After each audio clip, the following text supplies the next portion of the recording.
दो सिर वाले एल्डर डेविल ने अपमानजनक मुस्कान के साथ हंसा और वह हवा की एक धुंध में गायब हो गया। जायन के सामने स्थिर खड़ा सॉवरेन डेविल कॉप्स अचानक गुर्राया और उसकी भुजाएं अचानक हिलीं, अपने पंजों से अनगिनत हरी लकीरें छोड़ते हुए। काली रोशनी टिमटिमाई और एल्डर डेविल हरे पंजों की लकीरों की झड़ी के सामने प्रकट हुआ। राक्षस के भूत चेहरे पर एक कठोर भाव आया और उसने अपनी एक भुजा लहराई। अचानक हरी लकीरें और घनी हो गईं और पंजों के हवा को चीरते हुए तेज आवाजें राक्षस के सामने फूट पड़ीं। जब दोनों पक्ष आपस में टकराए तो काली रोशनी ने आसानी से हरी लकीरों को फाड़ दिया और उसकी भुजा अजीब तरीके से 1 मीटर लंबी हो गई, क्योंकि उसने अपना हाथ सॉवरेन डेविल कॉप्स में इस तरह घुसा दिया मानो वह धातु से बना हो। उसने अपनी उंगलियां वापस खींची और एक खून से भरा कटोरे के आकार का छेद छोड़ दिया, जिसमें से सड़े हुए काले खून की धारा बह निकली। हालांकि यह घाव साधारण खेतीकारों के लिए घातक साबित होता, लेकिन एक शव राक्षस कैडावर डेमन के लिए इससे केवल दर्द हुआ। इसने उसे केवल एक हिंसक क्रोध में भड़का दिया। इसने पीछे हटने के बजाय अपनी भुजा से अचानक 3 मीटर लंबे कांटे बाहर निकाले, जो एल्डर डेविल की ओर बढ़े। राक्षस की आत्मा ने चौंककर चीख मारी, क्योंकि सॉवरेन डेविल कॉप्स उसकी उम्मीद से कहीं अधिक सहनशील था और नए दिखाई दिए गए कांटों ने उसे चौंका दिया। लेकिन जल्द ही राक्षस ने उपहास किया और उसकी 2 भुजाएं उसकी छाती की ओर धुंधला गईं। जैसे ही 3 कांटे प्रकट हुए, वे उसके जेट काले कवच आर्मर में लिपटे हाथों द्वारा मजबूती से पकड़ लिए गए, और अपने चेहरे पर एक दुष्ट मुस्कान के साथ उसने अपना हाथ निचोड़ा और कांटों को मोड़ना शुरू कर दिया। सॉवरेन डेविल कॉप्स के पंजे 2 टुकड़ों में बंटने से पहले 3 रंगों का कीड़ों का एक बादल अचानक प्रकट हुआ और राक्षस के चारों ओर घूमने लगा। इतने करीबी दूरी पर यह आश्चर्यजनक घटना ने एल्डर डेविल को उसके द्वारा नियोजित राक्षसी कलाओं के बावजूद बहुत झकझोर दिया। जैसे ही कीड़ों का बादल उसे ढांपने वाला था, राक्षस के चेहरे पर एक भयंकर भाव प्रकट हुआ। उसने अचानक अपना मुंह खोला और काली लहरें थूकीं, जिसने अपने सामने 3 रंगे बीटल के बादल को उड़ा दिया। इसके परिणामस्वरूप एक विचित्र दृश्य हुआ। काली लहरें काले रंग से रंगे गोल्ड डिवोरिंग बीटल्स को पार कर गईं, लेकिन वे सबसे थोड़ा भी धीमे नहीं हुए। उन्होंने केवल बंद धमाकों को छोड़ा और एक एक करके फट पड़े, हवा को खूनी टुकड़ों से भरते हुए। यह अपेक्षित था। काले रंग से रंगे गोल्ड डिवोरिंग बीटल्स पूरी तरह से सुनहरे बीटल्स जितने मजबूत नहीं थे, और मजबूत एल्डर डेविल की राक्षसी ध्वनि तरंगों ने उन्हें पूरी तरह से नष्ट कर दिया। फिर सॉवरेन डेविल कॉप्स ने अपना दूसरा हाथ उठाया। राक्षस का भाव अधीरता से विकृत हो गया और वह फिर से दृष्टि से ओझल हो गया। अचानक सॉवरेन डेविल कॉप्स के पीछे प्रकट हुआ और अपने जेट काले हाथ से आसानी से आगे की ओर मुक्का मारा। ये क्रियाएं धीमी प्रतीत हो रही थीं, लेकिन जैसे ही शव कठपुतला घुमा, मुट्ठी उसके चेहरे से जा टकराए। उसी क्षण मुट्ठी से फुट लंबे जेट काले हड्डी के कांटे निकले और शव कठपुतले के सिर को भेद दिया। यह कांपा और फिर पूरी तरह से अपनी गतिविधियां बंद कर दी। एल्डर डेविल ने अपमानजनक मुस्कान की और काली लपटें अचानक हड्डी के कांटों से फैल गईं। फिर उसने हड्डी के कांटे बाहर निकाले और शव कठपुतला कई बार लहराया और फिर जमीन पर गिर गया, जो पूरी तरह से काली लपटों से ढका हुआ था। राक्षस फिर गोल्ड डिवोरिंग बीटल्स में घुस गया और अपनी मुट्ठियों से निकलने वाले कांटों से ललाट करने लगा। जब जायन ने एल्डर डेविल को अपने पास आते और उसके सॉवरेन डेविल कॉप्स को उससे मिलने के लिए आगे बढ़ते देखा, तो उसने तुरंत पीछे हटने और उनके बीच की दूरी बढ़ाने का विचार किया। उसी समय उसने अपने चारों ओर घूम रही सभी सुनहरी तलवार की रोशनियों की ओर इशारा किया और तलवारों पर लगातार जादुई मुद्राओं की एक श्रृंखला छोड़ी, जिससे तलवारों की अनगिनत प्रतियों की परतों से बना एक सुनहरा तरंग बना। जायन का भाव बदला और उसने राक्षस को दबाने के लिए उनका उपयोग करने का विचार किया, लेकिन उसे यह नहीं पता था कि राक्षस उसके सॉवरेन डेविल कॉप्स को इतनी जल्दी हरा देगा। जायन को रीढ़ की हड्डी में ठंड लगी और उसने मन ही मन कड़वा श्राप दिया, क्योंकि उसे दिल में दर्द महसूस हुआ। ये पहली बार था जब उसने सॉवरेन डेविल कॉप्स का उपयोग किया था, क्योंकि उसने इसे परिष्कृत किया था और यह एल्डर डेविल द्वारा आसानी से हरा दिया गया था। यह अज्ञात था कि क्या शव कठपुतला जीवित रह पाएगा, लेकिन किसी भी स्थिति में ये शेष युद्ध के लिए कोई काम का नहीं रहेगा। इस विचार के साथ जायन ने अपने सामने खड़े बाघ राक्षस कठपुतलियों को नियंत्रित करना शुरू किया और उन्हें सफेद रोशनी की चमक में राक्षस की ओर भेजा।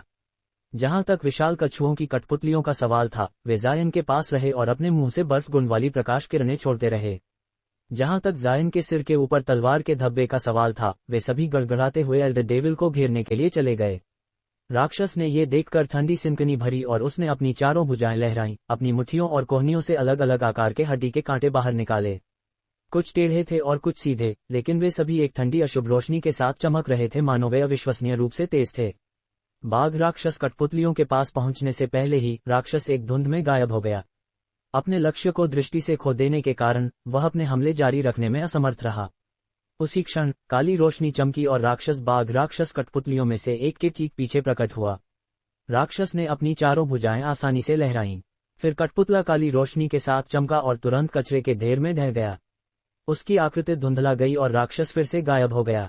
फिर दाईं ओर एक कठपुतला काली रोशनी के साथ चमकी, इससे पहले कि एक घने हड्डी के कांटे द्वारा छाती में छेद कर दिया गया, और ये तुरंत रह गई।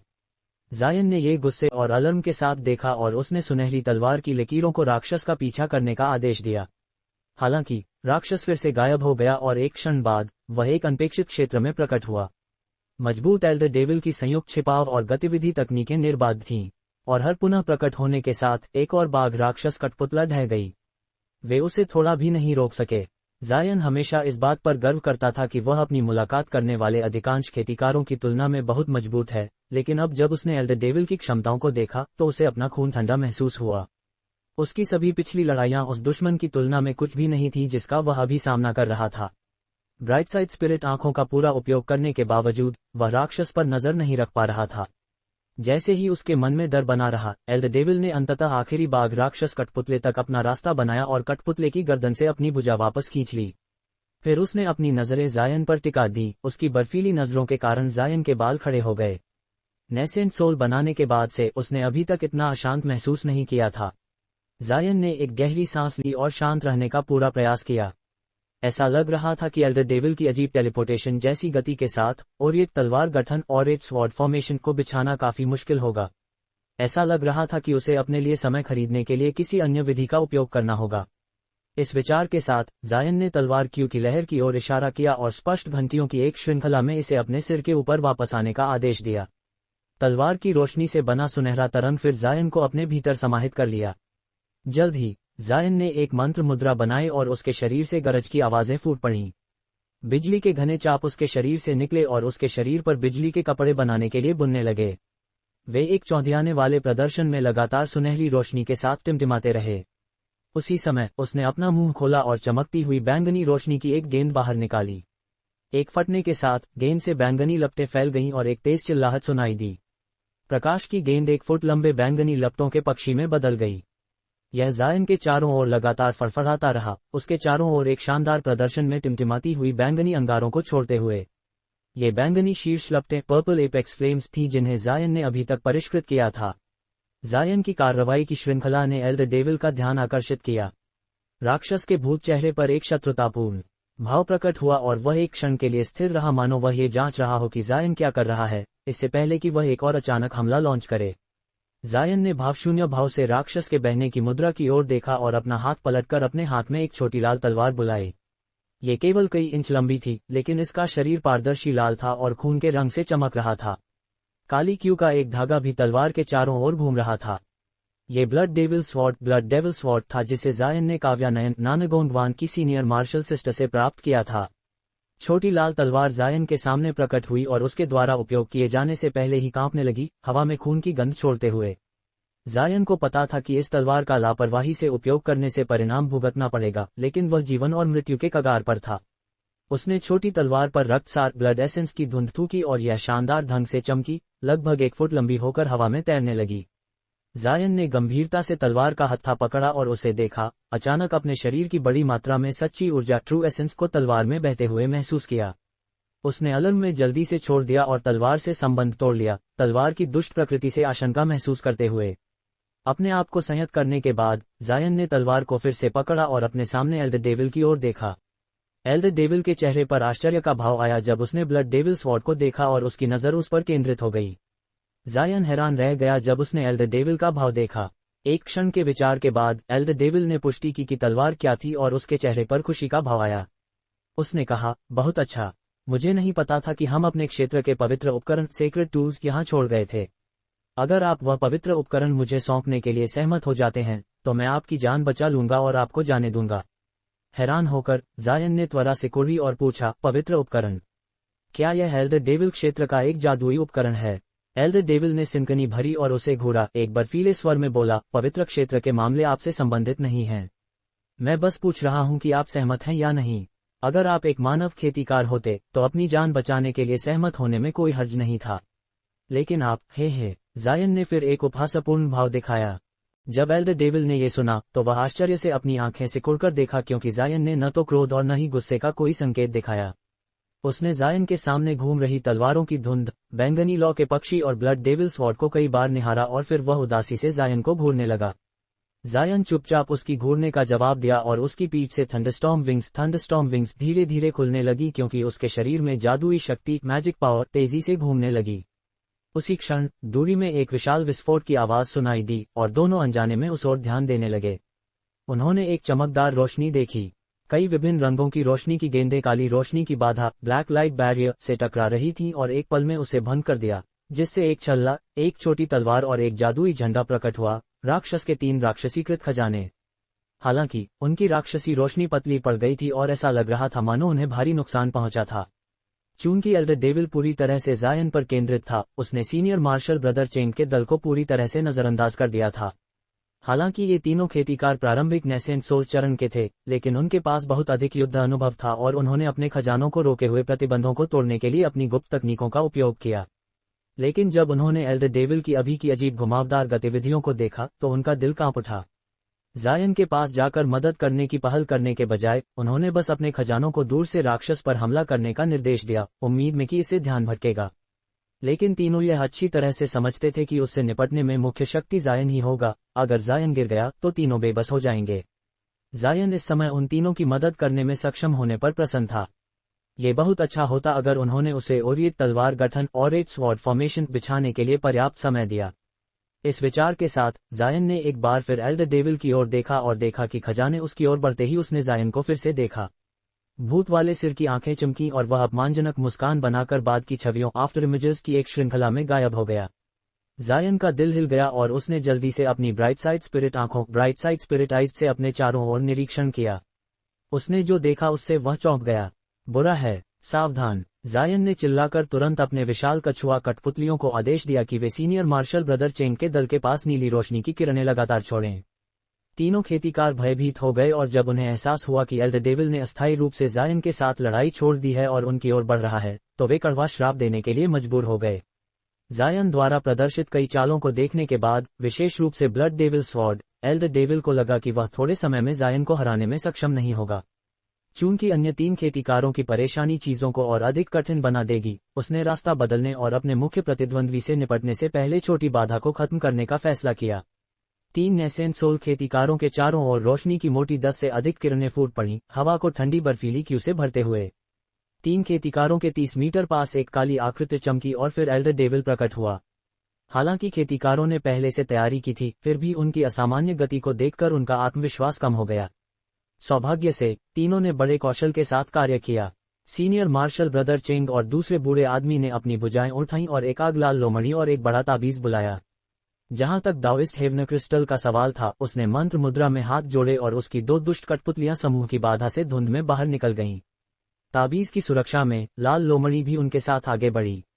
ताबीज बाधा से बाहर उड़ा और कई बार फट पड़ा, ज्वाला का एक बादल पैदा करते हुए। फिर लोमड़ी बादल में कूद गई और उसके साथ घुलकर तुरंत दृष्टि से गायब हो गई। ऐसा लग रहा था कि यह एक दुर्लभ आत्मा पशु था जो अग्नि गति तकनीकों में कुशल था। जब एल्डर डेविल ने देखा कि 2 कठपुतलियां जिनमें असाधारण आभा थी उस पर झपट रही थीं, तो उसने भावहीन होकर अपने चारों हाथों को जोड़कर ताली बजाई और उनके हाथों में काली चमक पैदा हुई जो अंतरिक्ष को चीरती हुई आवाजों के साथ गरजी। चारों हाथों ने काली रोशनी को पकड़ा और प्रत्येक ने एक हिस्सा अलग कर लिया। प्रत्येक हाथ में चमकती हुई काली रोशनी की गेंदें बनाई जो फिर 4 अजीब काली रोशनी के ब्लेड्स में बदल गईं। ये रोशनी के ब्लेड केवल लगभग 2 फीट लंबे थे और उनकी नोकें मोटी और एक कटार की तरह मुड़ी हुई थीं। लेकिन विशेष रूप से अजीब बात यह थी कि ब्लेड का शरीर लगातार कांप रहा था और एक अनंत भेदक चीख छोड़ रहा था, मानो पास की जगह को विकृत कर रहा हो। काले ब्लेड के बनते ही राक्षस का मानव सिर पीड़ा से भर गया और उसका चेहरा मौत की तरह पीला पड़ गया, मानो उसके शरीर का रक्तसार बहुत अधिक खर्च हो गया हो। जहां तक राक्षस के भूत सिर का सवाल था, उसका भाव कठोर हो गया क्योंकि काली रोशनी के ब्लेड कांपने लगे। फिर हवा के झोंके के साथ वह नीली दुष्ट कठपुतली की ओर आगे बढ़ गया। जरूर कठपुतली को कोई डर नहीं था। उसने धूसर यिनक्यू का एक बड़ा धुंध थूका और इसे एक लहर की तरह आगे बढ़ाया। दूसरी कठपुतली ने अपनी भुजाएं उठाईं और नीली रोशनी चमकी, अपने हाथों से बर्फ की 10 से अधिक धागे छोड़े जो एक पल में धुंध में गायब हो गए। जहां तक लाल कठपुतली का सवाल था, उसने भी यिनक्यू थूका और अपने हाथों से लाल ड्रिल की रोशनी छोड़ी, एल्डर डेविल पर एक और हमला लॉन्च करते हुए। उसी क्षण लपटों का उबलता हुआ बादल एल्डर डेविल के सिर के ऊपर पहुंच गया था। अब राक्षस पर 3 तरफ से हमला हो रहा था। एल्डर डेविल ने आराम से अपनी चारों भुजाएं लहराईं, अपने ब्लेड से 4 घूमते हुए अर्धचंद्र छोड़े। फिर अर्धचंद्र एक दूसरे के ऊपर आकर दो क्रॉस बना गए और हवा में से चीखते हुए गुजरे, प्रत्येक एक अलग कठपुतली की ओर बढ़ा। जब एल्डर डेविल इन हमलों में व्यस्त था तो लपटों के बादल से 1 मीटर लंबा पंजा बना और अपने लंबे तेज नाखूनों के साथ जल्दी से राक्षस के भूत सिर को पकड़ने की कोशिश की। बर्फ के नीले धागे और लाल ड्रिल यिंग क्यू के दूसरी तरफ से निकलकर एल्डर डेविल के शरीर की ओर बढ़े। एल्डर डेविल की 4 भुजाएं हिली और रोशनी के ब्लेड अस्पष्ट हो गए क्योंकि उन्होंने रोशनी की कई लहरों को एक साथ जोड़ा, काली चमक का एक विशाल उफनता हुआ गोला बनाते हुए। जब कठपुतली के हमलों ने गोले को छुआ तो उसने तुरंत एक चीख के साथ हमलों को चूस लिया। एक पल में नीली और लाल रोशनी फट पड़ी जब वे घूमकर चूर हो गए। जब ये हुआ तो लौ का पंजा अलार्म में अचानक रुक गया और वापस जाने की कोशिश की, लेकिन अब बहुत देर हो चुकी थी। काली रोशनी की एक कोड़ी चमकी और पंजे को पूरी तरह से उड़ा दिया। जल्द ही लौ के बादल से एक दुखद चीख सुनाई दी। भूत सिर पर एक खूंखार भाव प्रकट हुआ और उसकी काली बैंगनी जीभ उसके चेहरे से लटक रही थी, जिससे खून टपक रहा था। फिर एक कम चिल्लाहट के साथ एल्डर डेविल का शरीर दृष्टि से गायब हो गया और वह लौ के बादल के बीच में प्रकट हुआ। लौ का बादल उबल पड़ा और जल्द ही आग लाल लोमड़ी के अंग और मांस हवा में बिखर गए। तीनों खेतीकार उसे देखकर दांत भींचने लगे जब आग लाल लोमड़ी को एक पल में मारा गया। इसका मालिक, अपरिचित बूढ़ा आदमी, इस दृश्य को देखकर विशेष रूप से दुखी दिखाई दिया। एल्डर डेविल ने एक अजीब भाव पहना और उसका शरीर फिर से गायब हो गया। फिर धूसर यिंग क्यू के बादलों से काली चमक चमकी, जिसके बाद लगातार 2 विस्फोट हुए। दाओइस्ट हेवन क्रिस्टल का भाव गिर गया और वह मौत की तरह पीला पड़ गया। बिना दूसरा विचार किए उसने अपनी आस्तीन झाड़ा और एक हवा के झोंके में यिंग क्यू को उड़ा दिया। उसने पाया कि उसकी 2 कठपुतलियां टुकड़ों में टूट चुकी हैं, एल्डर डेविल का कोई निशान नहीं छोड़ते हुए।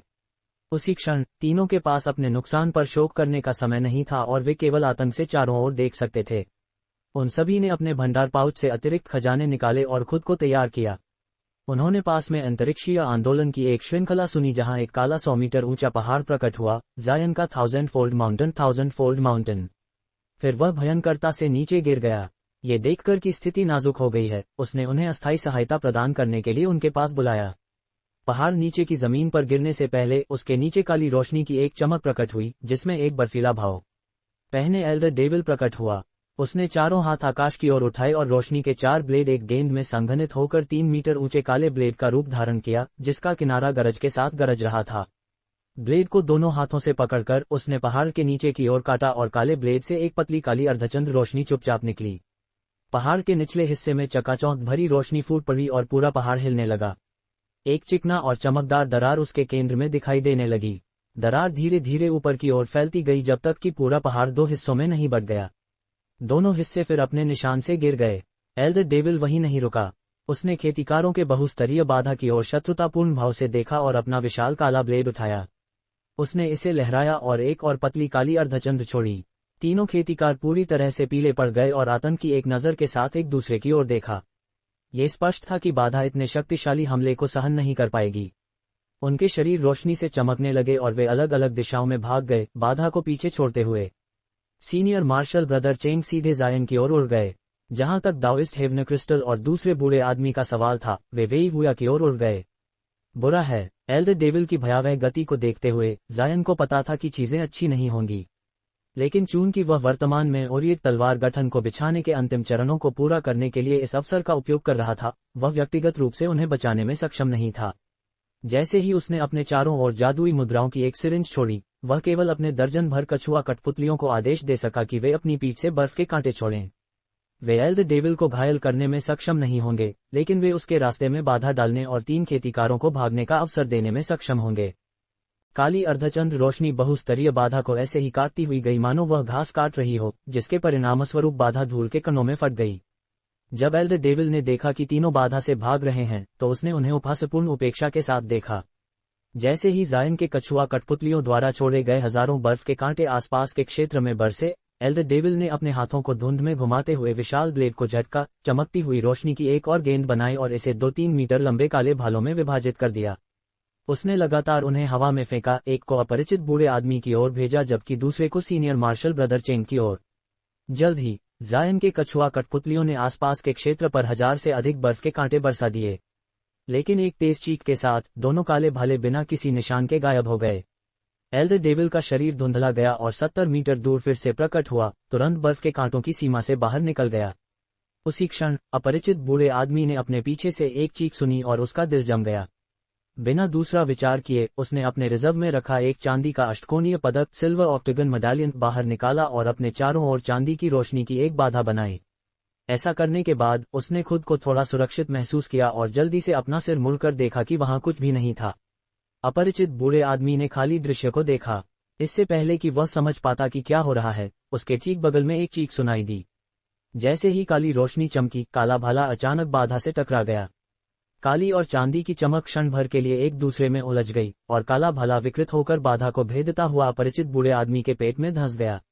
ये फट पड़ा। बूढ़े आदमी के चीखने से पहले ही वह पहले से ही मर चुका था, हवा को उसकी लाश के टुकड़ों से भरते हुए। फिर उस जगह से चांदी की रोशनी की एक गेंद उभरी जो उसकी नेसेंट सोल थी।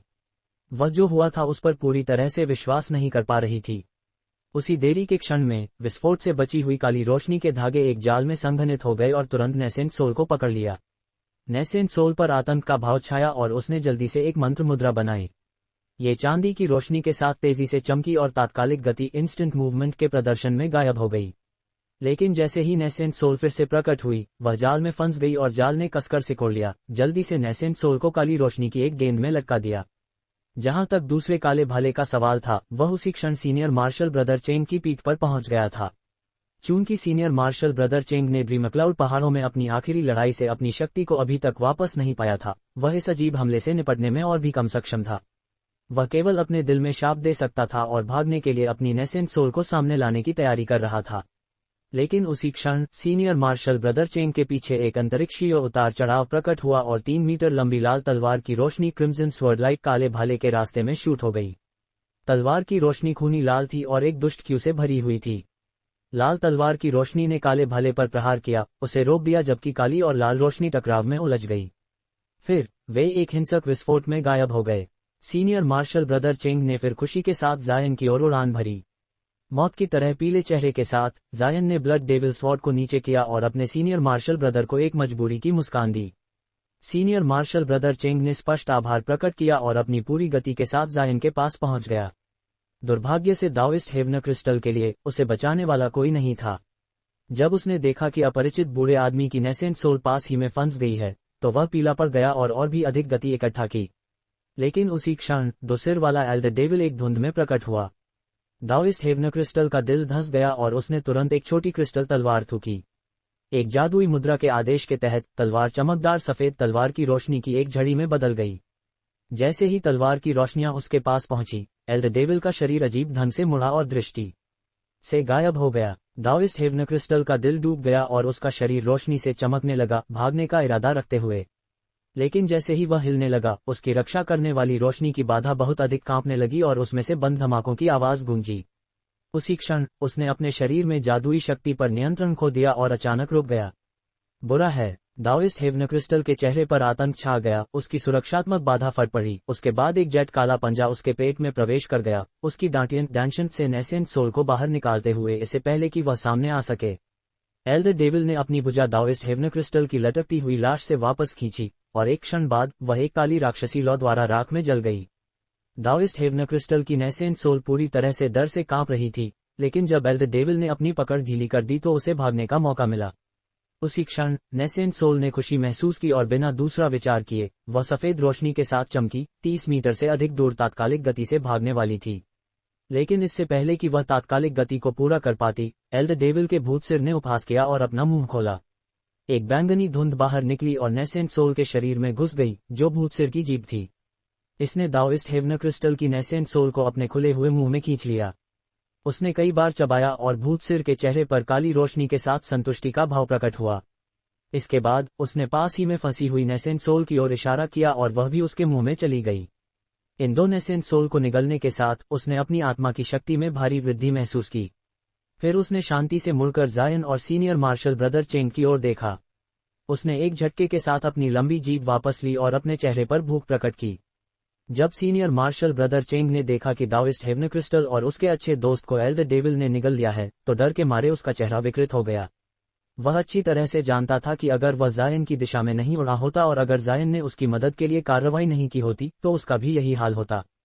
बाहरी दुनिया के चरम पर रहे इन नेसेंट सोल खेतीकारों को इस राक्षसी अस्तित्व द्वारा एक ही झटके में समाप्त कर दिया गया। अविश्वसनीय। जायन द्वारा केवल थोड़े से नुकसान के साथ इतने लंबे समय तक राक्षस के साथ जूझना उसकी अपार क्षमताओं का प्रदर्शन था। संप्रदाय में जायन को शामिल करने का उसका फैसला समय के साथ और अधिक सही साबित होता गया। जैसे ही सीनियर मार्शल ब्रदर चेंग के मन में खलबली फैली, वह अनजाने में जायन की ओर देखने के लिए मजबूर हो गया। जायन का भाव उदास हो गया, लेकिन वह पूरी तरह से शांत था। उसने पहले ही ओरिएट तलवार गठन और एक स्वॉर्ड फॉर्मेशन बिछा दिया था, और उसकी लड़ाई की शक्ति में वृद्धि ने उसके आत्मविश्वास को भी बढ़ा दिया था। उसने 1 किलोमीटर दूर मुख्य एल्डर डेविल की लड़ाई की ओर देखा और पाया कि यह लगातार जारी थी।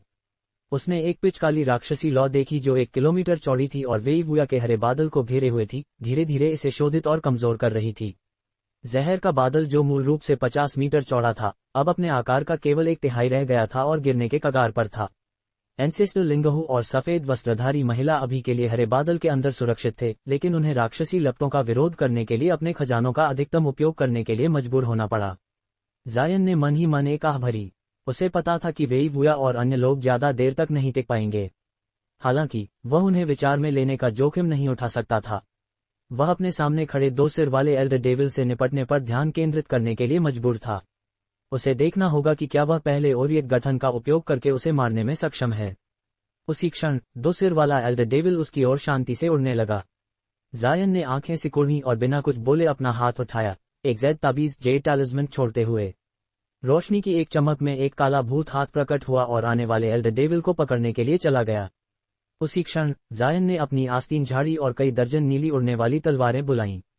वे बजने लगी, चमकदार नीली रोशनी की एक धड़कन में संघनित होकर एक विशाल ब्लेड बन गई जो एक आश्चर्यजनक दबाव छोड़ती थी। जायन ने एक मंत्र मुद्रा बनाया और एल्डर डेविल की ओर इशारा किया। विशाल तलवार फिर एक धुंध में गायब हो गई और अचानक राक्षस के सिर के ऊपर प्रकट हुई, बिना किसी देरी के नीचे की ओर काटने लगी। एल्डर डेविल ने एक अजीब स्वर में हंसा और अपने हाथों को थपथपाकर एक विशाल काला ब्लेड बुलाया। फिर उसने आने वाली नीली तलवार का अपनी ही तलवार से सामना किया।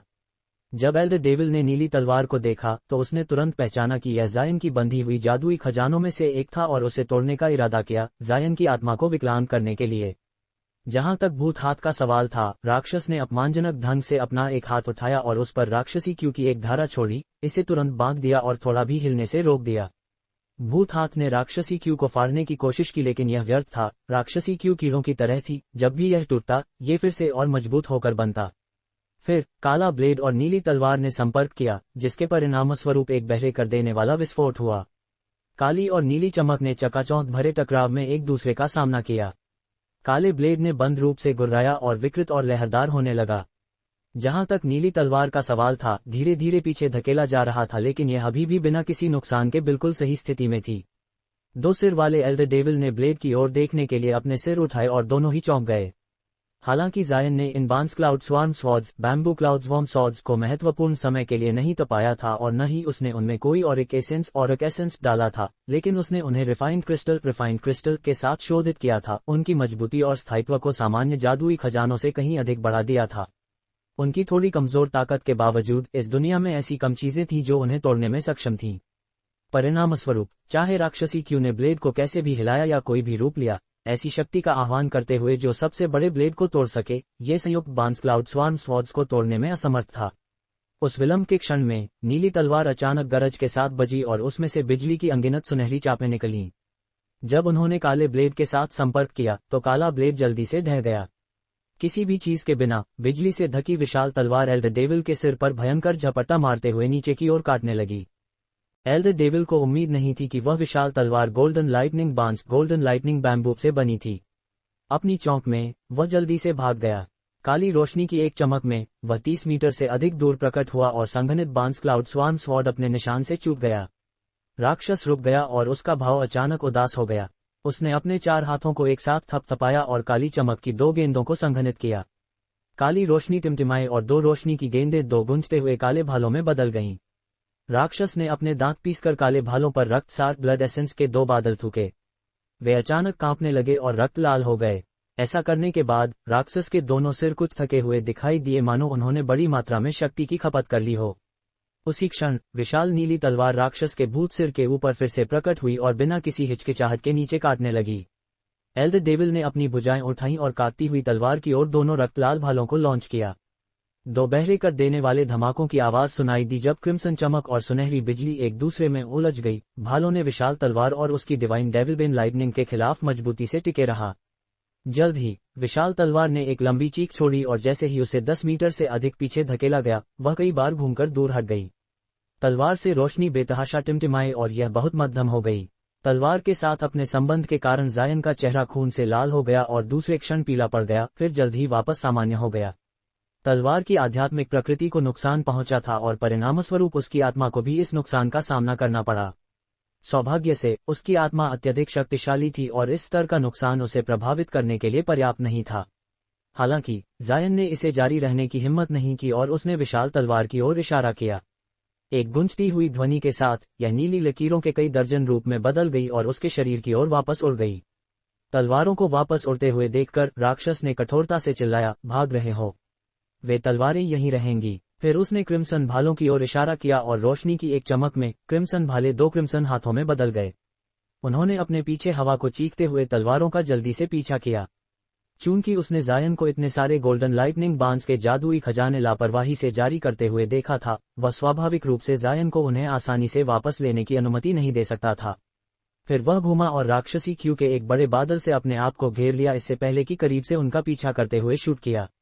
जब जायन ने ये देखा तो उसने भीतर ही खुशी महसूस की, लेकिन अपने चेहरे पर इस भावना का कोई संकेत नहीं दिखाया। जब सीनियर मार्शल ब्रदर चेंग ने ये देखा तो वह बेकार खड़े रहने में बेचैन महसूस कर रहा था और उसने अपने हाथ में एक छोटी पीली तलवार बुलाई, जायन को कुछ समर्थन प्रदान करने का इरादा रखते हुए। अपनी उड़ने वाली तलवार लॉन्च करने से पहले उसने अचानक जायन से एक आवाज संचरण सुना, सीनियर मार्शल ब्रदर चेंग, अभी कार्रवाई करने की आवश्यकता नहीं है। राक्षस के फंसने के बाद तक प्रतीक्षा करें। बूढ़े आदमी ने इस पर स्तब्ध रह गया और कुछ विचार करने के बाद उसने तुरंत अपनी कार्रवाइयां रोक दी, राहत की भावना महसूस करते हुए। उसी क्षण बड़े क्रिम्सन हाथ लगभग नीली तलवार की रोशनियों को पार करने वाले थे और हर सेकंड के साथ तेज होते जा रहे थे। 2 क्रिम्सन हाथों के तलवारों को झाड़ने के लिए तेजी से बढ़ते उत्साह को देखते हुए जायन ने उनकी ओर जादुई मुद्राओं की एक श्रृंखला शांत भाव से छोड़ी। उड़ने वाली तलवारों के समूह ने एक गूंजती हुई ध्वनि छोड़ी और अचानक क्यू के एक बादल में एक साथ बंध गए और वे हवा के माध्यम से भागने लगे, अपनी गति कई गुना बढ़ाते हुए। 2 क्रिम्सन हाथ अपना निशान चूक गए क्योंकि छोटी नीली तलवारें जायन के ऊपर पहुंच गईं और हवा में घूमने लगीं। एल्डर डेविल इस कार्रवाई से क्रोधित हो गया। ऐसा लग रहा था मानो जायन जानबूझकर उसके साथ खेल रहा था। राक्षस का भाव गहरा उदास हो गया और उसने बड़े क्रिम्सन हाथों का आह्वान किया। पंजे वापस उड़ गए और 2 क्रिम्सन तलवारों के रूप में उसके हाथों में जाने से पहले उसके चारों ओर घूमते रहे। फिर राक्षस के मुंह से एक तेज सीटी की आवाज सुनाई दी और बिना किसी चेतावनी के 30 मीटर से अधिक राक्षसी क्यू एक साथ इकट्ठा हो गए और अचानक जायन की ओर बढ़ गए। राक्षस दृष्टि से गायब हो गया, धुंध के भीतर छिपा हुआ। जायन ने उबलते हुए राक्षसी क्यू को अपनी ओर आते देखकर त्वरा से कोड़ा। उसने अपने हाथ उठाए और उसकी भुजाओं पर बिजली की सुनहरी चापें चमकने लगी, राक्षसी क्यू को रोकने के लिए बिजली का एक बड़ा जाल बनाते हुए। फिर उसकी आंखों में नीली रोशनी चमकी और उसने अपनी नजर उस पर घुमाई। लेकिन तुरंत बाद जायन के चेहरे पर झटके का भाव प्रकट हुआ। उसमें एल्डर डेविल का कोई निशान नहीं था। फिर उसने आकाश की ओर सिर उठाया और वहां भी कुछ नहीं पाया। जायन स्तब्ध रह गया और उसने अपनी ठोड़ को छुआ। जब उसने कुछ सोचा तो उसका भाव तुरंत बदल गया। उसने तुरंत सीनियर मार्शल ब्रदर चेंग की भुजा पकड़ी और तुरंत उड़ गए। उसी क्षण जहां जायन मूल रूप से खड़ा था वहां क्रिम्सन रोशनी की 2 लकीरें चमकी और एल्डर डेविल 10 मीटर नीचे प्रकट हुआ। राक्षस के सिरों पर आश्चर्य का भाव था, उसे विश्वास था कि उसका छिपा हमला पूरी तरह से सफल होगा। जायन ने मन ही मन एल्डर डेविल की दुष्ट निर्दयता को शाप दिया। वह वास्तव में नीचे से उन पर हमला करने के बारे में सोच रहा था। अगर उसकी त्वरित प्रतिक्रिया या ब्राइट साइड स्पिरिट आंखें न होती तो उसे 2 टुकड़ों में काट दिया जाता। 3 रंगों के बीटल से बनी उसकी स्वयं की सुरक्षात्मक कवच और उसकी रोशनी की बाधा इतने भयंकर प्रहार का सामना नहीं कर सकती थी। एक तरफ सीनियर मार्शल ब्रदर चेंग पसीने से तर था और उसका मन बना रहा था। एल्डर डेविल उसी जगह खड़ा रहा और जायन का भाव कई बार बदलते देखा। राक्षस ने उसे देखकर अपमानजनक मुस्कान बनाई और उसकी आकृति धुंधला गई, काली रोशनी की एक लकीर बनाते हुए आगे शूट किया। जायन ने इसे देखकर मुस्कुराया। काली लकीर 10 मीटर आगे बढ़ी, इससे पहले कि उसके सामने सुनहरी रोशनी खिल उठी। एक साधारण सुनहरा धागा प्रकट हुआ और उसके आर पार से टकरा गया। एक हल्की धमाके के साथ 2 क्रिम्सन तलवारें काली लकीर के सामने प्रकट हुईं, अचानक प्रकट हुए सुनहरे धागे को रोकते हुए। लेकिन एक बंद धमाके की आवाज सुनाई दी और काली लकीर को 3 मीटर पीछे धकेल दिया गया। एल्डर डेविल की अस्थिर आकृति प्रकट हुई, उसके दोनों सिरों पर झटका प्रकट था। सुनहरा धागा फिर रहस्यमय ढंग से गायब हो गया। ये स्पष्ट था कि एल्डर डेविल अंततः ओरिएट तलवार गठन और एक स्वॉर्ड फॉर्मेशन में फंस गया था। उसी क्षण जायन ने अपने हाथों से एक मंत्र मुद्रा बनाई और उसने ओरिएट तलवार गठन को प्रकट होने के लिए इच्छा शक्ति दी। एल्डर डेविल के चारों ओर अनगिनत मोहक सुनहरे धागे आड़े तिरछे टिमटिमाने लगे।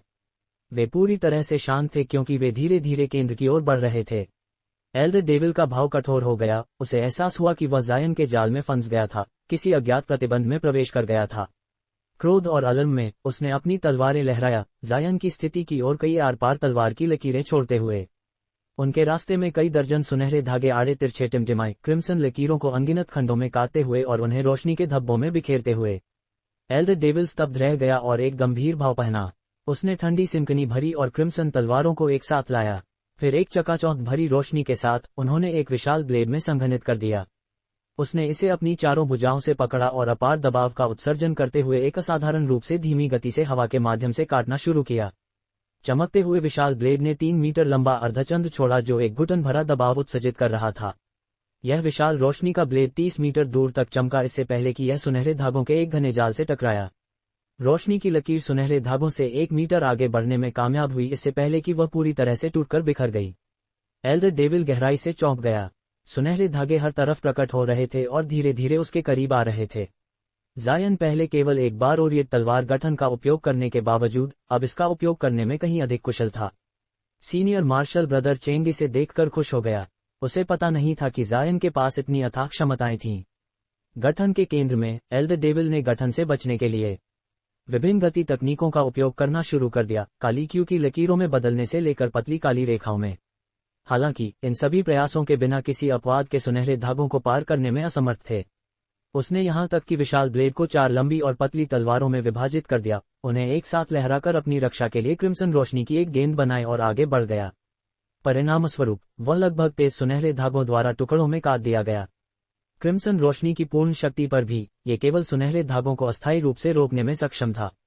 और ये तलवार गठन बंद होना जारी रहा और सुनहरे धागे एल्डर डेविल के करीब आ गए। जब वे एल्डर डेविल से केवल लगभग 10 मीटर दूर थे तो उसने आकाश की ओर सिर उठाया और चीखा, एक चीख भारी और गहरी, दूसरी नर्म और ऊंची। जायन ने अनजाने में त्वरा से कोड़ा। जैसे ही वह सोच रहा था कि वह क्या करने वाला है, उसने अचानक 1 किलोमीटर दूर राक्षसी अग्नि में डूबे मुख्य एल्डर डेविल से एक समान चीख सुनी। इसके बाद राक्षसी अग्नि से एक विशाल आकृति निकली और जायन की दिशा में अपना रास्ता बना लिया। पिचकाली राक्षसी लपटों में लिपटा एक समान 2 सिर वाला 4 भुजाओं वाला राक्षस प्रकट हुआ, लेकिन उसका शरीर 20 मीटर से अधिक लंबा था। उसकी गति अविश्वसनीय रूप से तेज थी और वह महज क्षणों में जायन की स्थिति तक पहुंच जाएगा। जायन का भाव बहुत बदल गया। उसी क्षण उसने सीनियर मार्शल ब्रदर चेंग को राहत से चिल्लाते हुए सुना, जूनियर मार्शल ब्रदर जायन, हमारी सेना आ गई है। जायन स्तब्ध रह गया और उसने दूरी में नजर दौड़ाई। उसने क्षितिज पर 2 चमकती हुई रोशनी देखी, खेतीकारों के 2 समूह उनकी दिशा में आ रहे थे। जायन ने फिर भागने का विचार पूरी तरह से त्याग दिया।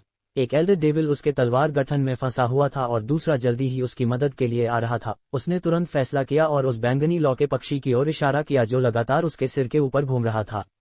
उसने अपने पंख फैलाए और आने वाले एल्डर डेविल की ओर उड़ गया। उसने फिर अपना दूसरा हाथ पलटा और ब्लड डेविल स्वॉर्ड निकाला। अपने दूसरे हाथ में क्रिम्सन रोशनी की एक चमक में एक क्रिम्सन ताबीज उसकी हथेली में प्रकट हुआ। इसकी सतह पर एक लाल बाढ़ अजगर घूम रहा था। ये स्पिरिट सबजुगेशन ताबीज स्पिरिट सबजुगेशन टैलिस्मन था जिसे उसने बहुत प्रयास से शोधित किया था। हालांकि उसने स्वर्गीय दक्षिण की सीमा पर युद्ध में ताबीज का उपयोग किया था, लेकिन उसने इसका उपयोग केवल थोड़े समय के लिए किया था। इसकी 1/3 शक्ति की खपत हुई थी। ताबीज निकालते ही उसने इसे अपने शरीर पर थपथपाया। लाल रोशनी की एक चमक में ताबीज बिना किसी निशान के गायब हो गया और जायन के शरीर के ऊपर अचानक एक विशाल बाढ़ अजगर प्रकट हुआ। ये 30 मीटर लंबा था और इसका शरीर एक समृद्ध लाल रंग का था। ग्रेड 8 वेनमस फ्लड ड्रैगन के मूल रूप के बिल्कुल समान दिखता था। बाढ़ अजगर के प्रकट होने के बाद इसने एक दुनिया को हिला देने वाली चीख छोड़ी, जिससे पास के आकाश का रंग विकृत हो गया। इस आवाज से दोनों एल्डर डेविल बहुत हैरान रह गए। सीनियर मार्शल ब्रदर चेंग भी पूरी तरह से हक्का बक्का रह गए। जैसे ही बाढ़ अजगर की गरज धीमी पड़ी, उसकी छवि हवा में एक बार फिर से घूमी और फिर जायन की पीठ में गायब हो गई। उसके पीछे क्रिम्सन रोशनी चमकी और उसके शरीर पर 3 इंच लंबे क्रिम्सन बाढ़ अजगर की छवि एक जीवंत प्रकृति के साथ घूमने लगी।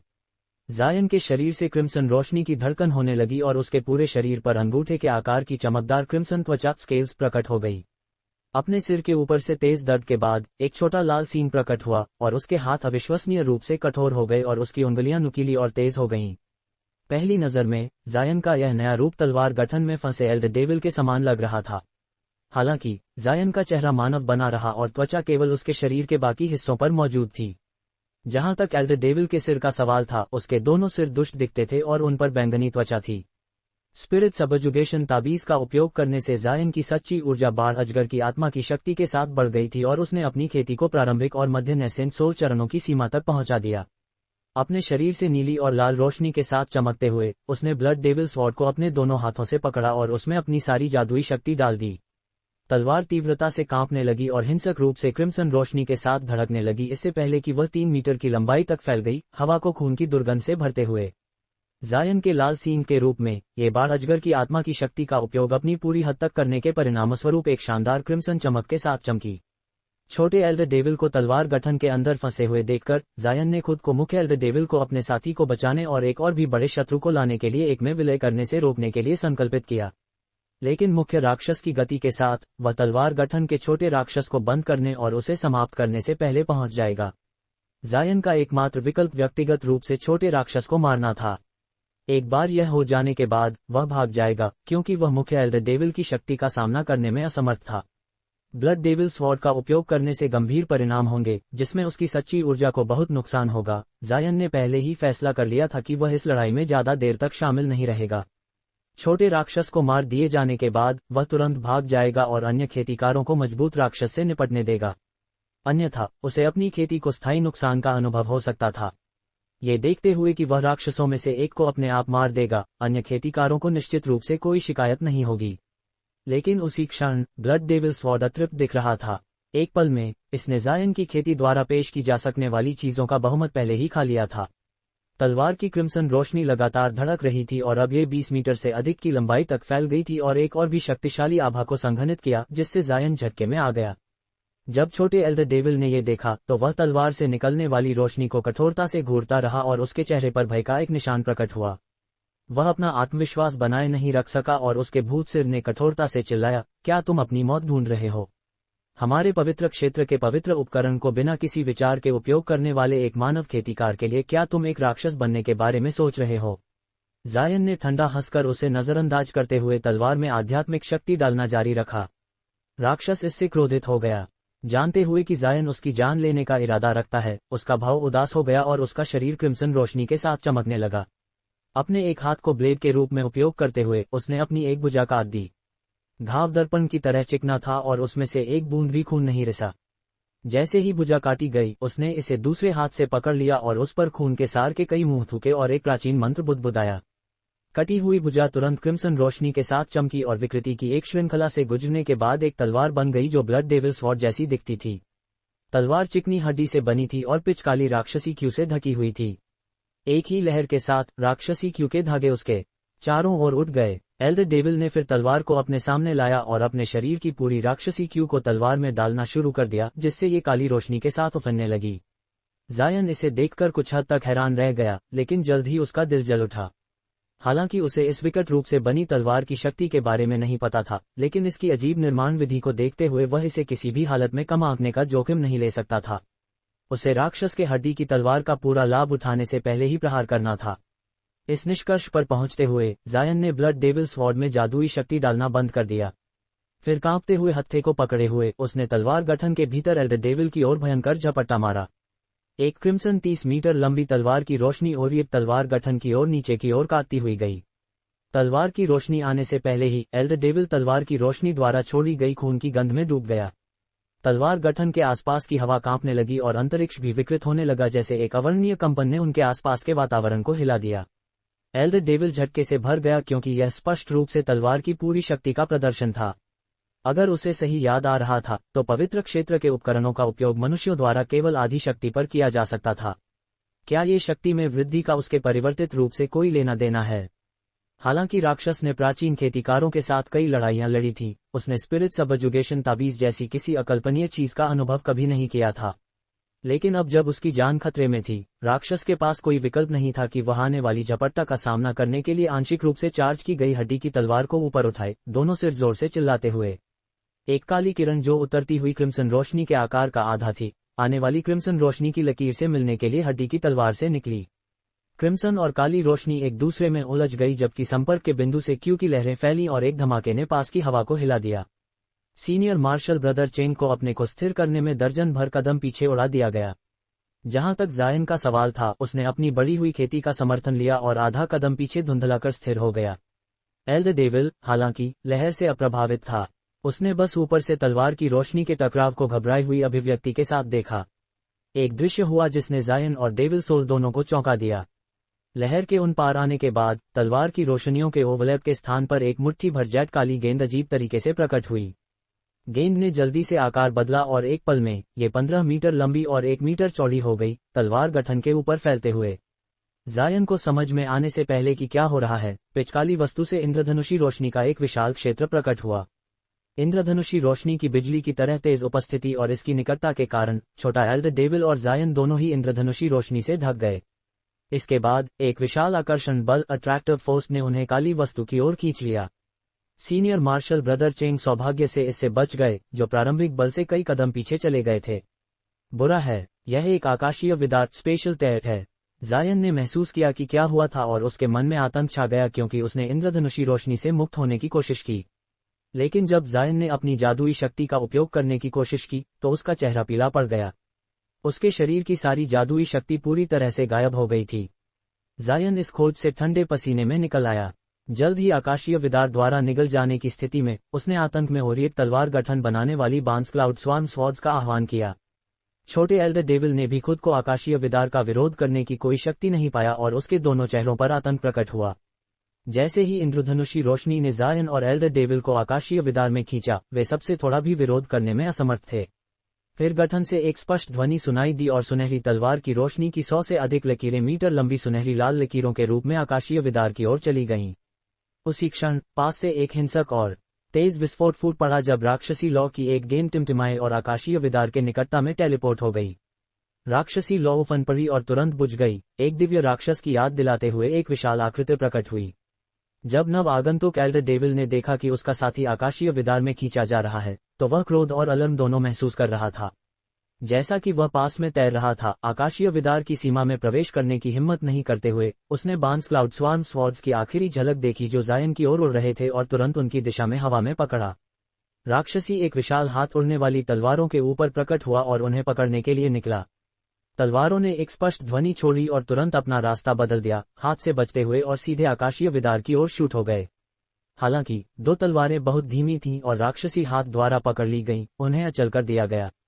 उसी क्षण बैंगनी लौ की एक गेंद एक अज्ञात स्थान से चीखी और तुरंत आकाशीय विदार में भी उड़ गई।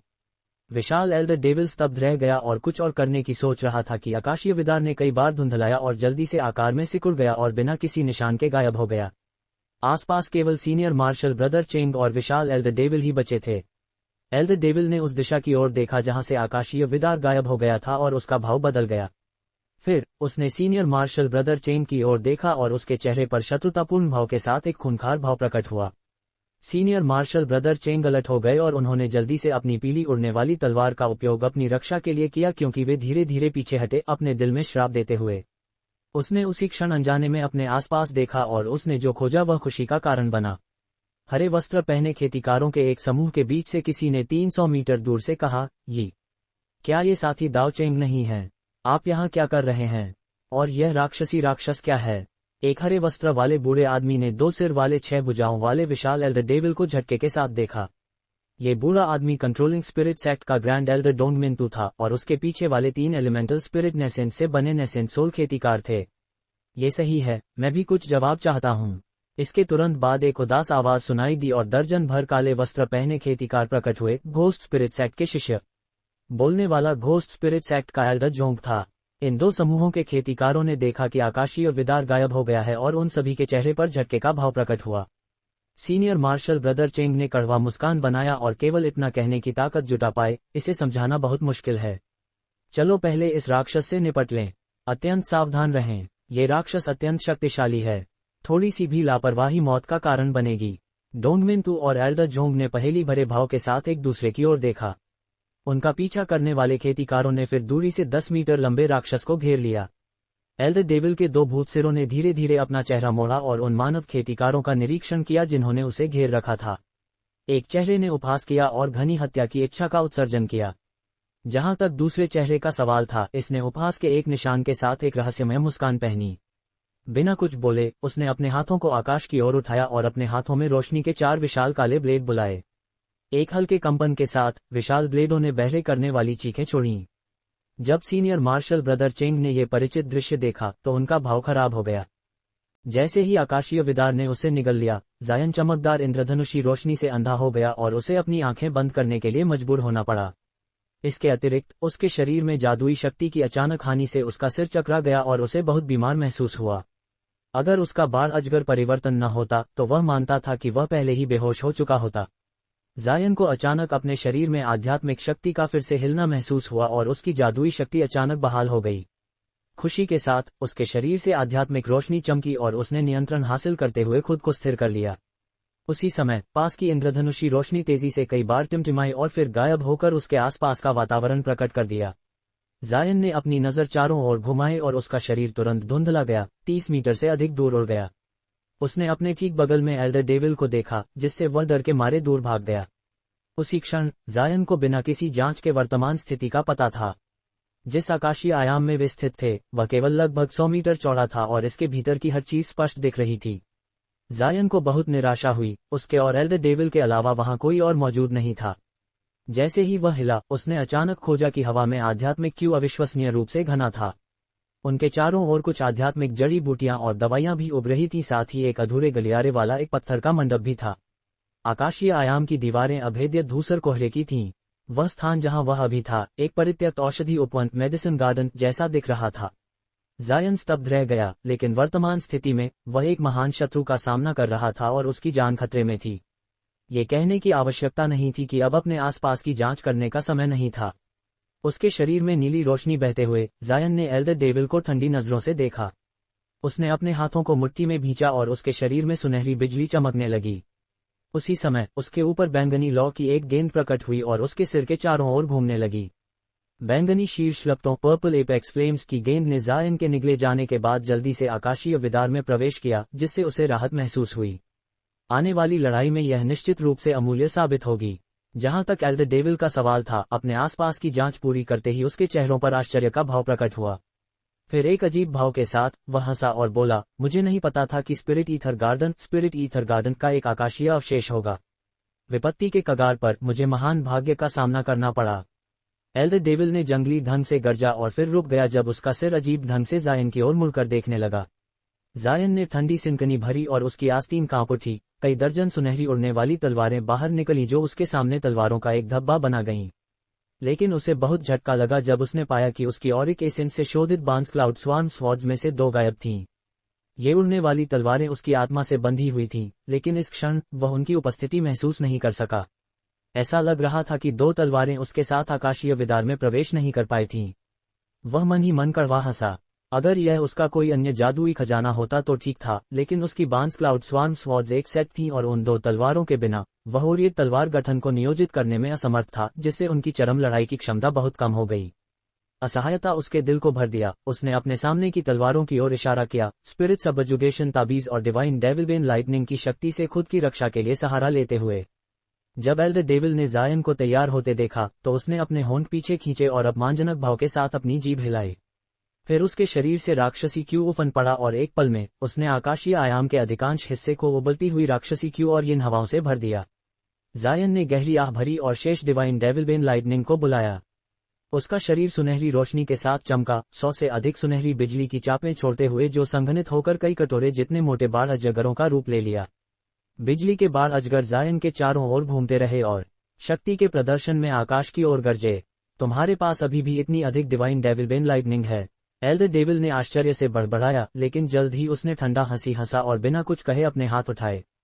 उसके हाथों से इन हवाओं की 2 झोंकें अचानक निकली और हवा में राक्षसी क्यू के साथ मिलकर विभिन्न आकारों के अनगिनत काले लते टेंटिकल्स बन गईं।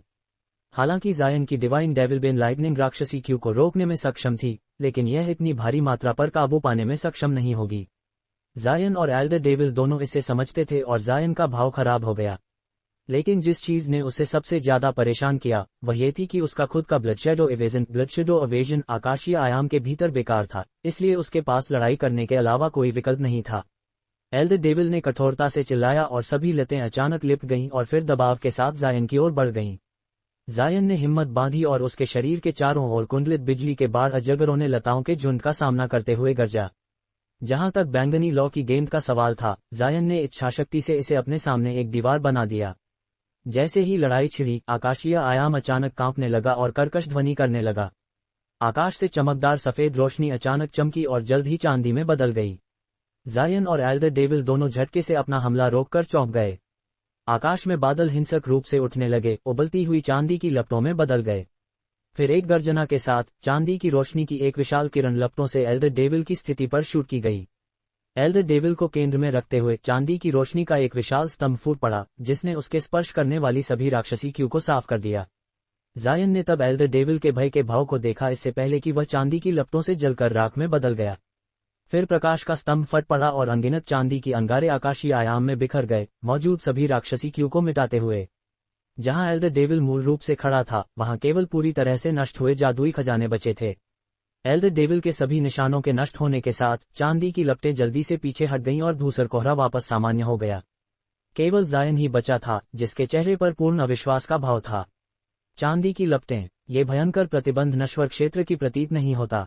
कितना आश्चर्यजनक। जबकि जायन पूरी तरह से हक्का बक्का था, उसने अचानक अपने सिर के पीछे से मोनाक्सोर डाइवेजेंस की आवाज सुनी। आपका क्या मतलब है? वे चांदी की लपटें कहां से आईं? जायन अपने स्तब्धता से बाहर आया और उसका चेहरा खुशी से भर गया। वह शक्तिशाली शत्रु बिना अपनी जान के किसी जोखिम के मारा गया था। उसने फिर अपना हाथ घुमाया और अपनी सुनहरी बिजली, बैंगनी लपटें और उड़ने वाली तलवारें वापस बुला ली।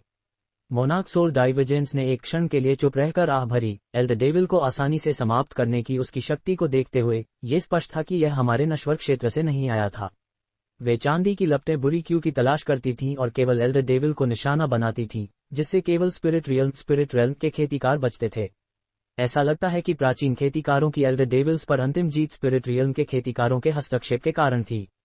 जायन का दिल इसे सुनकर हिल गया। वरिष्ठ का मतलब यह है कि इस आकाशीय आयाम के मालिक स्पिरिट रियल्म के खेतीकार थे।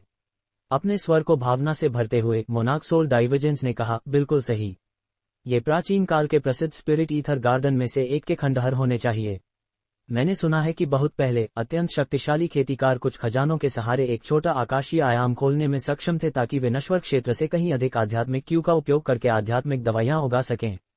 ये उपवन विभिन्न प्रकार की दुर्लभ आध्यात्मिक जड़ी बूटियों को उगाने में विशेषज्ञ थे। हालांकि कुछ अनपेक्षित दुर्घटना हुई और सभी स्पिरिट ईथर गार्डन बिना किसी निशान के गायब हो गए और भविष्य के खेतीकार उन्हें खोजने में असमर्थ रहे। मुझे नहीं लगता था कि शैतानी घाटी में एक होगा। हालांकि यह विशेष स्पिरिट ईथर गार्डन किसी कारण से टूट गया प्रतीत होता है। यह मूल का केवल एक छोटा सा हिस्सा होना चाहिए। एक स्पिरिट ईथर गार्डन। मैंने उनके बारे में रिकॉर्ड देखे हैं, लेकिन मैंने इसे केवल एक अफवाह समझा था। मुझे नहीं पता था कि वे वास्तव में मौजूद थे। जायन ने बड़बड़ाते हुए उत्साह के साथ अपने आसपास देखा। थोड़ी देर बाद उसकी नज़र उन जादुई औजारों पर पड़ी जो एल्डर डेविल ने पीछे छोड़े थे। फिर उसने उनकी ओर इशारा किया और वे रोशनी की लकीरों में उसके हाथों में आ गए। उसने उन्हें देखने के बाद वह थोड़ी उदासी के साथ त्वरा से कोड़ा। ये खजाने राक्षसी क्यू से भ्रष्ट हो चुके थे और चांदी की लपटों द्वारा पूरी तरह से शुद्ध कर दिए गए थे। उनकी आध्यात्मिक प्रकृति पूरी तरह से नष्ट हो गई थी। भले ही उन्हें और शोधित किया जाए, वे अपनी मूल शक्ति का एक अंश भी नहीं दिखा पाएंगे। जायन ने सिर हिलाया, लेकिन आराम से वस्तुओं को अपने भंडार पाउच में रख दिया। फिर उसके शरीर से क्रिम्सन रोशनी चमकी और उसने स्पिरिट सबजुगेशन ताबीज को वापस ले लिया। ताबीज जल्दी से उसके शरीर से बाहर निकलकर उसके हाथ में आ गया। जायन ने इसकी जांच की और बड़बड़ाया, इस स्पिरिट सबजुगेशन ताबीज का उपयोग केवल एक बार और किया जा सकता है। मैं इसे केवल कुछ ही बार उपयोग कर पाया हूँ। इसके बाद जायन जमीन पर उतरा और उसकी आस्तीन कांप उठी। एक छोटी बर्फ सफेद लोमड़ी बाहर उड़ी और सफेद रोशनी के साथ टिमटिमाई सिल्वर मून में बदल गई। सिल्वर मून ने जायन को प्रणाम किया और हंसते हुए कहा, मैंने मूल रूप से विश्वास किया था कि मालिक मुझे आखिरी लड़ाई में सहायता के लिए बुलाएंगे। मुझे नहीं पता था कि आप मुझे अभी बुलाएंगे। आपकी खेती उस लड़ाई में किसी भी उपयोग की नहीं थी। हालांकि आप गति तकनीकों में कुशल हैं। मेरी मदद करें और देखें कि क्या कोई छिपी हुई मशीनरी या प्रतिबंध हैं। जैसा आप आदेश दें। सिल्वर मून ने सिर हिलाया और उसका शरीर चांदी की रोशनी की एक चमक में जमीन में गायब हो गया। जायन फिर जमीन पर पैर मोड़कर बैठ गया और अपनी आंखें बंद कर ली, आकाशीय आयाम के हर इंच की जांच करने और देखने के लिए धीरे धीरे अपनी आध्यात्मिक इंद्रियों को फैलाया कि क्या इसके भीतर कोई रहस्य था। जायन का भाव पूरी तरह से शांत था, लेकिन कोई खोज न करने के बाद उसने निराशा का थोड़ा सा संकेत दिया। एक क्षण और बाद उसकी पलकें हिली और उसने अचानक एक अजीब भाव प्रकट किया, इससे पहले कि उसने अपनी आंखें खोली। वह तुरंत खड़ा हो गया और आकाशीय आयाम के एक कोने में उत्साह के साथ चला गया, जहां एक अजीब पौधे से लगभग 10 बैंगनी बेरी उग रही थीं। मोनार्क सोल डाइवर्जेंस ने अलार्म के साथ चीखते हुए कहा, ये ऐसा लगता है कि यह ड्रीम प्रोमिनेंस फ्रूट है। ये पहले ही गहरे बैंगनी रंग का हो चुका है। इसकी औषधीय शक्ति कम से कम 10,000 वर्ष की होनी चाहिए। अपने दिल के उत्साह को दबाते हुए जायन ने शांत स्वर में कहा, यह अज्ञात है कि यह परित्यक्त औषधि उपवन कितने समय से मौजूद है। अगर इसकी प्रभावकारिता कम से कम 10,000 वर्ष की न हो तो यह अजीब बात होगी। उसने तुरंत कोई फल नहीं तोड़ा। इसके बजाय उसने उन्हें लंबे समय तक देखा और फिर बगीचे के दूसरे कोने की जांच करने के लिए मुड़ गया। Dragon weave grass, wind spirit flowers. जैसे ही जायन ने इन दीर्घकालिक विलुप्त अत्यधिक शक्तिशाली आत्मा दवाओं के नाम बड़बड़ाए, उसकी आंखें बढ़ते उत्साह के साथ चमकने लगीं। मुझे आश्चर्य है कि आप औषधीय जड़ी बूटियों से इतने परिचित हैं। ऐसी भी कुछ थी जिनके बारे में मैंने कभी नहीं सुना था। मोनार्क सोल डाइवर्जेंस ने आश्चर्यचकित स्वर में कहा। जायन ने एक और दिशा की ओर देखकर सिर उठाया और मुस्कुराते हुए कहा, क्या ये वरिष्ठ मजाक कर रहे हैं? मैं यहाँ के पौधों का केवल 1/3 ही पहचानने में सक्षम हूँ। उनमें से अधिकांश की पहचान करने के लिए मुझे आपकी मदद की आवश्यकता होगी। शायद यह मामूली बात समझकर मोनार्क सोल डाइवर्जेंस ने जायन को ज्यादा नहीं सताया, बल्कि उसने ठंडी सिनकनी भरी और कहा, हालांकि मैंने गोली के शोधन के विषय पर थोड़ा काम किया है, लेकिन मैंने इसमें गहराई से काम नहीं किया है, इसलिए मैं केवल उन्हें पहचानने में आपकी मदद कर पाऊंगा। वह जायन ने सुनते हुए सिर हिलाया। फिर उसने अपने हाथ में एक मध्यम हरी जेड स्लिप बुलाई और अपनी आध्यात्मिक इंद्रियों को इसमें डुबो दिया, मानो इसकी जांच कर रहा हो। जायन ने ऐसा करते समय मोनार्क सोल डाइवर्जेंस ने समझदारी से चुप रहना उचित समझा। एक भोजन समाप्त करने के समय के बाद जायन ने अपनी आध्यात्मिक इंद्रियों को जेड स्लिप से वापस ले लिया, एक विचारमग्न भाव पहने हुए। यह जेड स्लिप उसे ड्रिफ्टिंग क्लाउड सेक्ट के खेतीकार सॉन्ग द्वारा दी गई थी और इसमें कई प्राचीन आत्मा दवाओं और गोली सूत्रों का विवरण था। वह बगीचे में मौजूद कई आत्मा दवाओं को पहचानने के लिए इसी पर निर्भर था। जायन ने इसे देखने के बाद उसने 2 प्राचीन गोली सूत्र पाए जिन्हें वह तुरंत शोधित करने में सक्षम था। इसमें उन कुछ प्राचीन आत्मा जड़ी बूटियों का उपयोग किया गया था जो उसने बगीचे के अंदर पाए थे, साथ ही कुछ सामग्रियां थीं जो उसे सीमा पर लड़ाई में तांबे की लालटेन के बदले मिली थीं। इन सामग्रियों के साथ उसके पास तथाकथित फ्यूशिया क्लाउड पिल बनाने के लिए आवश्यक सामग्री मौजूद थी। गोली सूत्र के अनुसार यह एक खेती प्रगति की गोली थी जो प्राचीन काल में भी दुर्लभ थी। जायन जैसे प्रारंभिक नेसेंट सोल खेतीकार के लिए इसकी औषधीय शक्ति अत्यधिक थी और यह एक मध्य नेसेंट सोल खेतीकार के लिए अधिक उपयुक्त थी। अगर जायन इसे लेता तो इसकी औषधीय शक्ति का एक हिस्सा बर्बाद हो जाएगा और उसकी नसें मरीडियंस फटने तक सूज जाएंगी, जिससे तेज दर्द होगा। एक और गोली भी थी जिसका नाम स्नो सोल पिल था, जिसके शोधन की उसे उम्मीद थी। हालांकि इसे शोधित करने के लिए उसे अभी भी कुछ बहुमूल्य सामग्रियों की कमी थी और उसे उन्हें बाहरी दुनिया में ढूंढना होगा। हालांकि स्नो सोल पिल खेती को आगे बढ़ाने वाली दवा नहीं थी, लेकिन यह एक सहायक दवा थी जो एक खेतीकार की बर्फ तकनीकों की शक्ति को बढ़ाती थी। गोली सूत्र ने इसके प्रभावों का केवल एक अस्पष्ट विवरण दिया था, लेकिन इस्तेमाल की जाने वाली दुर्लभ सामग्रियों को देखते हुए ये निश्चित रूप से असाधारण था। जहां तक बगीचे की अन्य औषधीय जड़ी बूटियों का सवाल था, वे किसी सूत्र को पूरा करने के लिए पर्याप्त नहीं थीं और उनका उपयोग बाद के लिए किया जाएगा। जायन के विचार इस बात पर चलते रहे कि वह इन औषधीय जड़ी बूटियों का उपयोग कैसे करे और वह खुद को रोक नहीं पाया और चक्कर खा गया। हालांकि जायन को नेसेंट सोल चरण में प्रवेश करने के बाद से व्यस्त रखा गया था और उसे कभी भी लंबे समय तक खेती के लिए अलगाव में जाने का अवसर नहीं मिला था, लेकिन उचित खेती दवा और कई वर्षों तक अलगाव में रहने के अवसर की तलाश उसके दिमाग में काफी समय से थी। अब जब एक अवसर सामने आया तो ऐसा लग रहा था कि उसके प्रयास रंग लाए थे। अगर फ्यूशिया क्लाउड पिल उतना ही चमत्कारिक था जितना गोली सूत्र ने वर्णन किया था, तो यह उसे प्रारंभिक नेसेंट सोल चरण के चरम तक धकेलने में सक्षम होगा। इसके बाद वह मध्य नेसेंट सोल चरण की बाधा को तोड़ने का प्रयास कर सकता था। इसके अतिरिक्त इनमें से कुछ औषधीय जड़ी बूटियों को वापस जाकर दोबारा लगाया जा सकता था और हरे तरल पदार्थ ग्रीन लिक्विड के उपयोग से उन्हें और अधिक परिपक्व किया जा सकता था, जिससे और अधिक फ्यूशिया क्लाउड पिल बनाई जा सकती थीं। जहां तक स्नो सोल पिल का सवाल था, वे जायन के लिए काफी उपयोगी थीं। उसकी सेलेस्टियल आइस फ्लेम्स और पर्पल एपेक्स फ्लेम्स दोनों ही हिमील क्षमताएं थीं और गोली उनकी शक्ति को बढ़ाने के लिए उपयुक्त थी। अपनी अस्थायी योजनाओं को पूरा करने के बाद जायन ने एक लंबी सांस छोड़ी और उसके चेहरे पर खुशी का एक दुर्लभ भाव प्रकट हुआ। अगर सब कुछ योजना के अनुसार हुआ तो शैतानी घाटी में उसके द्वारा उठाए गए खतरे और विभिन्न खजानों और कठपुतलियों के विनाश के बावजूद ये सब सफल रहा होता। एकमात्र चीज जो उसे चिंतित कर रही थी वह थी उसकी 2 बांस क्लाउड स्वार्म स्वॉर्ड्स का नुकसान जिनमें ऑरिक एसेंस भरा हुआ था। लेकिन चून की 2 तलवारें उसके व्यक्तिगत बंधे हुए जादुई खजाने थे, उसे यह डर नहीं था कि उन्हें दूसरों द्वारा जब्त कर लिया जाएगा, क्योंकि जब तक वह सांस ले रहा था वे उसी से बंधी रहेंगी। सबसे बुरी स्थिति में उन्हें ढूंढने में उसे थोड़ी मेहनत करनी पड़ेगी, जो बहुत मुश्किल नहीं होनी चाहिए। अगर जायन को पता होता कि उसकी उड़ने वाली तलवारें एल्डर डेविल के हाथों में चली गई थीं, तो उसके विचार इतने आराम से नहीं रहते। फिर बिना और विचार किए जायन ने अपने भंडार पाउच पर थपथपाया और विभिन्न आकारों के दर्जन भर से अधिक जेड बक्से निकाले, उन्हें अपने सामने हवा में लटका दिया। जायन फिर नीचे उतरा और आत्मा जड़ी बूटियों को तोड़ना शुरू कर दिया। जैसे ही उसने एक पौधे को जड़ों से खोद निकाला, उसने बाकी को छोड़ दिया और धीरे धीरे पौधों के विभिन्न खेतों में घूमने लगा।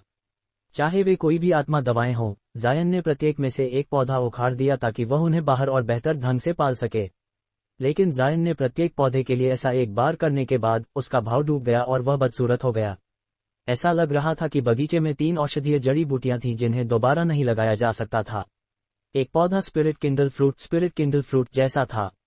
जब वे अपने विकास के मूल स्थान से अलग हुए तो वे तुरंत मुरझा गए और उनकी औषधीय गुणवत्ता खो गई, जबकि एक और पौधा जैसे ही तोड़ा गया तुरंत जलकर गायब हो गया।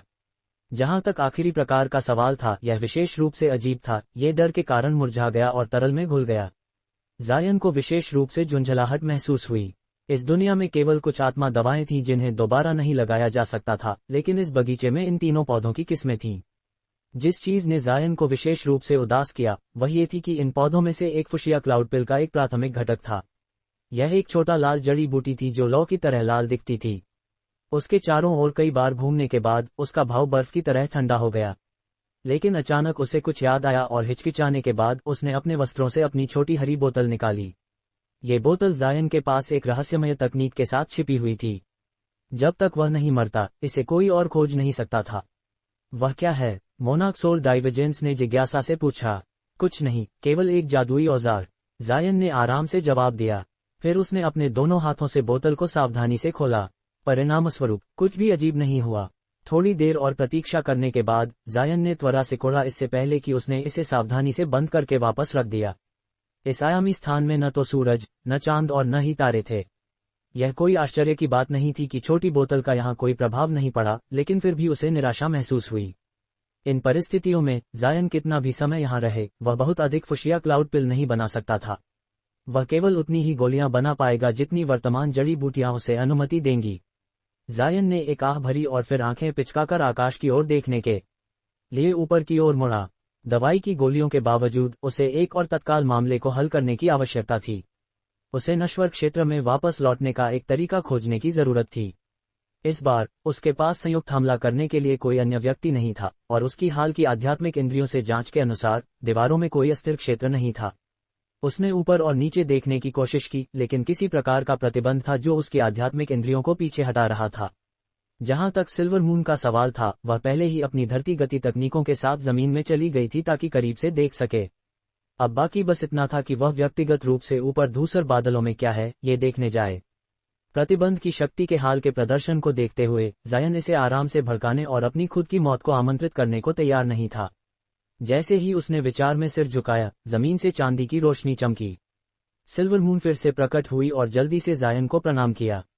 मालिक, मैंने अपना निरीक्षण पूरा कर लिया है। हालांकि नीचे एक प्रतिबंध है, ये टूटा हुआ है। मैं छेद को खोदने में कामयाब रही, लेकिन मुझे कुछ भी रोचक नहीं मिला। मुझे डर है कि मुझे मालिक को निराश करना पड़ेगा, सिल्वर मून ने एक शोकपूर्ण स्वर में कहा। जायन का भाव वही रहा और उसने धीरे से सिर हिलाया। फिर उसने आकाश की ओर सिर उठाया और कहा, ये ठीक है। तो पता चला कि जमीन से होकर कोई रास्ता नहीं था। क्या मालिक ऊपर खोजने की योजना बना रहे हैं? सिल्वर मून ने चिंता के स्वर में पूछा। एक दृढ़ स्वर में जायन ने कहा, हाँ। दीवारों और जमीन में कोई छेद न होने के कारण मैं केवल कुछ खतरा मोल ले सकता हूँ और ऊपर जा सकता हूँ। चूंकि चांदी की लौ ने केवल एल्डर डेविल को मारा था, इसे मानव खेतीकारों के खिलाफ कोई कार्रवाई नहीं करनी चाहिए। अन्यथा मैं वास्तव में अपनी बाकी की जिंदगी के लिए यहाँ फंस सकता था। उसका शरीर फिर नीली रोशनी के साथ चमका और वह आकाश की ओर तैरने लगा।